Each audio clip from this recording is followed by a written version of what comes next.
The race to the stars wasn't just about rockets and satellites. Not at all. It was actually one of the most intense battles of the Cold War, a super high-stakes competition fought not on a battlefield, but in the total vacuum of space. And what it really reflected was this deep, deep clash of ideologies happening right here on Earth. So that brings up a really fascinating question that our sources dig into. Was this whole thing just a science fair on a global scale? A competition of pure brainpower? Or was it something deeper? Maybe even a spiritual battle for the very soul of humanity, pitting two totally different ideas about who we are against each other? Let's dive into that. Okay, so here's the core conflict laid out. On one side, you've got the United States, right? They're all about capitalism, individual liberty, and this idea of moral responsibility. And then on the other side, you have the Soviet Union, built on a totally different foundation. Communism, centralized power, and the idea that humanity can have absolute control. Every single rocket that launched, every milestone they hit, it all became a stand-in, a proxy for this massive ideological war. And then, everything changed. Picture this, it's October 4th, 1957, just a regular day. And then, a sound starts coming from the heavens, a faint, rhythmic beep, beep, beep.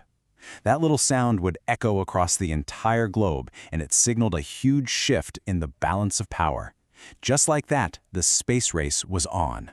So where was that beep coming from? A little thing called Sputnik 1. I mean, it was small, just this little polished metal ball, but its impact? Absolutely enormous. By putting the first ever artificial satellite into orbit, the Soviet Union sent a crystal clear message to the world. And that message was, we have the technology, we have the ideological strength to lead humanity. It was a huge, huge win for them from a propaganda perspective. Back in America, the reaction was, well, it was seismic. They literally called it the Sputnik shock. All of a sudden, people were terrified. They realized that the same rocket powerful enough to launch Sputnik could just as easily carry a nuclear warhead and drop it right on their doorstep. That fear sent a shockwave through the country that led directly to a massive push for science and math education, the creation of NASA in 1958, and really the official start of America's desperate mission to catch up. Now, in the middle of all this national fear, one of our sources brings up a really interesting connection from a biblical perspective. It kind of suggests an alternative to just panicking. It points to this verse from 2 Timothy, which frames the best way to respond not with fear, but with power, love, and self-control. It's basically a call to action, not a call to be anxious. And just when the US was trying to get its act together after Sputnik, bam, the Soviets leaped ahead again. In 1961, a cosmonaut named Yuri Gagarin became the first human being to ever orbit the Earth. It was just another stunning achievement, and it cranked up the pressure on the US like you wouldn't believe. Suddenly, this wasn't just about satellites anymore. The question was now, who would be the one to claim humanity's place among the stars? So, how did America answer? Well, just a month later, President John F. Kennedy stepped up. And his speech wasn't just some dry policy announcement. No, this was a defiant declaration. Kennedy basically drew a line in the sand and changed the entire game. The new finish line, he said, wasn't just getting into orbit. It was landing a man on the moon. And just like that, the Apollo program was born. I mean, the scale of that ambition was just monumental. But another source brings in some interesting tension here. It puts that incredible goal right next to a warning from the book of Proverbs about the dangers of pride. It's a bit of a cautionary note, right? It kind of asks us to think about that fine line between incredible, determined ambition and just destructive arrogance. So this timeline really gives you the whole story in a nutshell. You see the early Soviet wins, right? Sputnik, then Gagarin.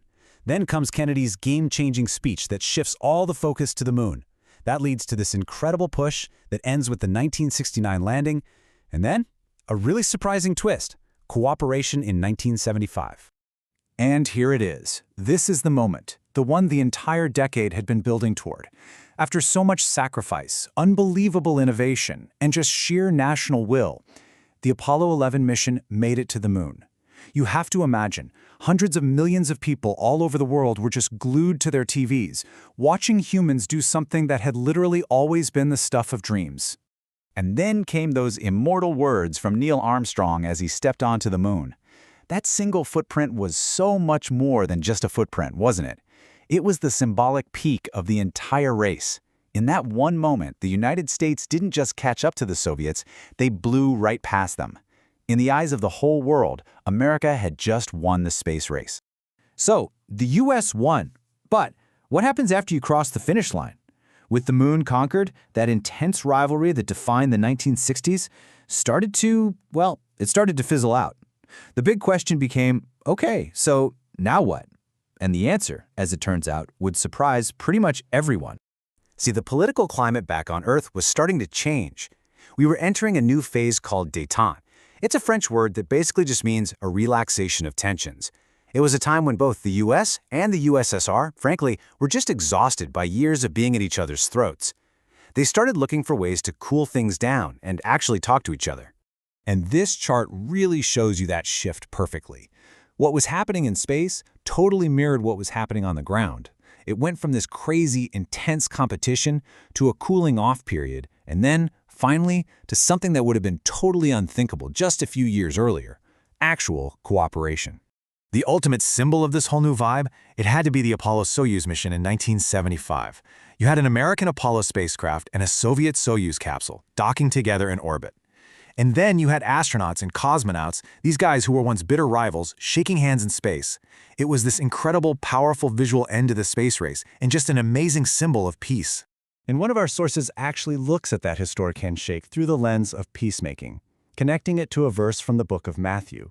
From this perspective, that moment wasn't just a political win, it was a deeply symbolic act of reconciliation. So after all that, what did we actually get out of it? Well, the legacy is just immense. Seriously, the tech that was developed for the space race is literally all around us today. Think about the GPS in your phone, modern computers, even super advanced medical devices. And of course, it completely changed the game for science and technology education for generations to come.